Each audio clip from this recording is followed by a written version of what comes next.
এখন আমি আপনাদেরকে প্র্যাকটিক্যালি দেখাবো, হাতে কলমে দেখাবো 2 রাকাত ফরজ নামাজ কিভাবে আদায় করতে হয়। এটি আমি আপনাদেরকে হাতে কলমে দেখানোর চেষ্টা করবো ইনশাআল্লাহ।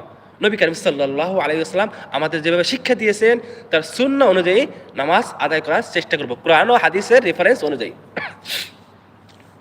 নবী করিম সাল্লাল্লাহু আলাইহি সাল্লাম আমি 2 রাকাত ফরজ নামাজ কিভাবে আদায় করতে হয় আমি সেটি আপনাদেরকে দেখাচ্ছি।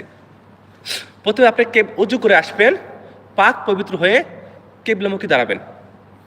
কিবলামুখী দাঁড়িয়ে প্রথমে নিয়ত করবেন, আমি 2 রাকাত ফরজ নামাজ কিবলামুখী হয়ে আদায় করে দিয়েছি, আল্লাহু আকবার বলে হাত বাঁধবেন।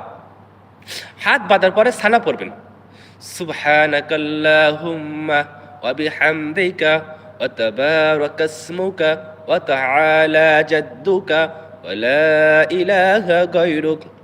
তারপরে আউযু বিল্লাহি